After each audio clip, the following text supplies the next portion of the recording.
پاکستانیوں، قاضی فائز عیسیٰ نے اسپین کی ایمبیسی میں مسلم لیگ نون کے مصدق ملک سے پوچھا کہ اپنی وزارت آپ خود چلا رہے ہیں یا کوئی اور چلا رہا ہے،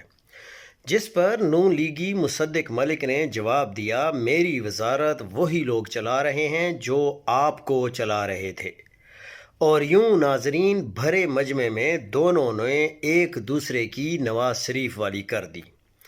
لیکن میرا اپنا ذاتی خیال یہی ہے کہ مصدق ملک کو کم از کم قاضی فائز عیسیٰ کے ساتھ ایسی بات نہیں کرنی چاہیے تھی، کیونکہ قاضی فائز عیسیٰ کے مسلم لیگ نون کے اوپر بہت بڑے بڑے احسانات ہیں، جس میں سے ایک احسان تو یہ ہے کہ نواز شریف صاحب جو کہ ایبسکانڈر تھے، ان کو لانے میں اسٹیبلشمنٹ کا کردار تو تھا ہی تھا، لیکن قاضی فائز عیسیٰ کا جو کردار تھا وہ کسی سے ڈھکا چھپا نہیں ہے۔ پھر ان کے لیے گراؤنڈ فیلڈنگ سیٹ کی گئی، پی ٹی آئی کے ساتھ جو کچھ ہوا وہ سب کچھ قاضی فائز عیسیٰ نے ہی کیا ہے۔ تو میرے خیال سے مصدق ملک نے یہ غلط کام کیا ہے۔